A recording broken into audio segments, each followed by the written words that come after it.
سلام، میخوایم راجع به این شکل کتاب درسی 11 که انواع یافته‌های عصبی رو نشون میده یه مرور کوتاه داشته باشیم.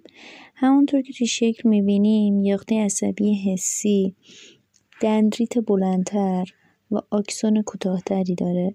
جسم یافته‌ای کوچیکتر به نسبت دو یافتۀ عصبی دیگه‌مون داره. هستش به نسبت دوتای دیگه کوچیکتره. هسته جسم یافته‌ای دندریتش انشعابدار و آکسونش هم انشعابدار هستش. البته همه یافته‌های عصبی حسی به این شکل نیستن که دندریتشون بلندتر از در واقع آکسونشون باشه. گیرنده های بویایی ما برعکسن، آسه بلندتری داریم. همین راجع به یافتۀ عصبی حسی فعلا. و یافتۀ عصبی بعدی که میخوام راجبش صحبت کنیم یافتۀ عصبی رابط هستش که همونطور که از شکلم متوجه شدین دندریت و آکسونش انشعاب داره. این از آکسونش، این از دندریتش.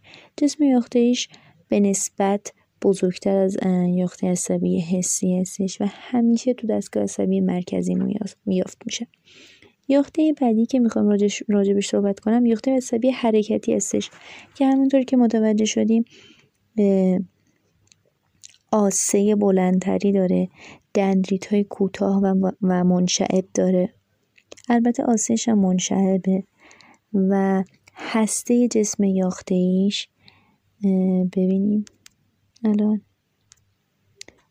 هسته جسم یافته‌ایش رو بهتون با یه رنگ دیگه نشون بدم. بزرگتر از رابط و حسی هستش، هسته بزرگتری داره و همین